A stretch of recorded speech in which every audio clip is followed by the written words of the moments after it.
Hey guys, today I've got a process video on how I make these sourdough cheesy slider rolls. For more information, head over to my blog CraftyEpicurean.com where you will find the recipe. So the first step that I'm doing here is just setting up my baking station. I've got a set of kitchen scales, a large stainless steel bowl and a large silicone spatula.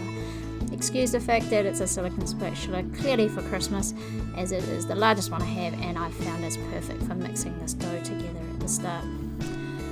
To the bowl I'm adding 210 grams of active sourdough starter. Now if you're not sure how to tell if your sourdough starter is active, head over to my blog where I give you some tips on how I make sure that it's active enough for this recipe. And the next ingredient I'm adding is my baker's flour. So this is standard white baker's flour and I'm adding 370 grams of it. I have used organic stone ground white flour before, it works perfectly fine in this recipe, but feel free to use high grade flour if that's all you have. To that I'm adding 190 grams of water. This is room temperature water. Try and avoid cold water and of course too hot water or hot water, as it will kill your natural yeast in the sourdough starter. To that I've added some sugar, that was just half a teaspoon, just to give some food for your sourdough starter. Now I'm grabbing my silicone spatula and mixing it through until it's just combined. So you want to end up with a bit of a dough, but the dough will be a bit of a shaggy mess. It'll be dry in places and slightly sticky in places. That is fine. Now I'm just covering it with some plastic wrap. You can use a warm, slightly moist tea towel if you don't want to use plastic wrap. And I'm just going to put that away for 30 minutes to rise or prove and do its thing in a nice warm place in my kitchen. So that's been 30 minutes and I'm now adding 1.5 teaspoons of salt or kosher salt and half a teaspoon of sure bake yeast. Just sprinkle that on top, and now I'm going to knead this for about 10 minutes until it's well combined and that gluten gets going and stretching those fibers.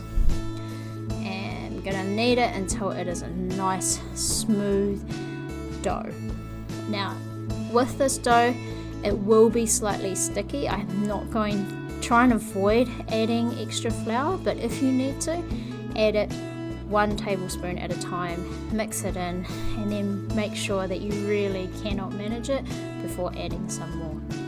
But as you can see here, I haven't added any flour and it is quite sticky, but it is coming together and becoming a nice smooth rounded dough ball, just like that.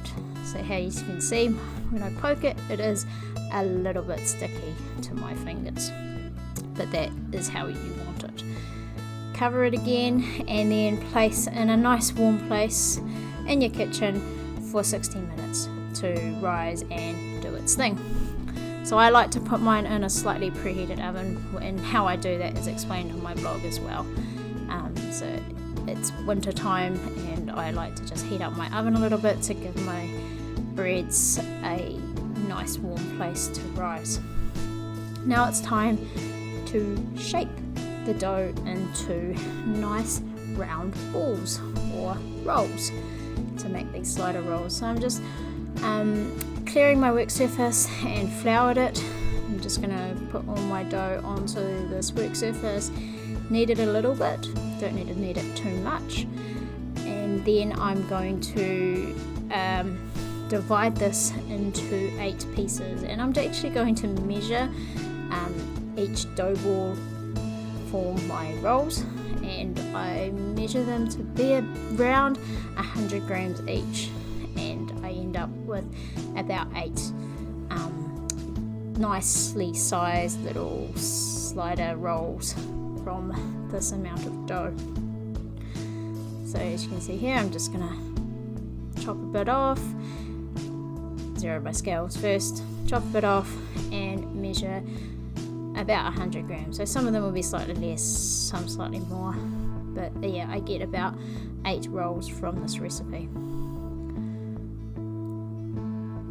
So I'm just speeding this up.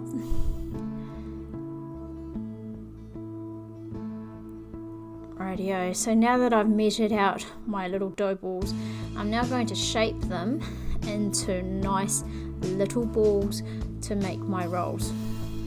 So I'm just setting up here, and I'm just bringing over a baking tray with some I've just brought over a baking tray that's lined with some non-stick baking paper. Now, as you can see, I'm just shaping the rolls, just tucking them in under as I roll them around in my hand.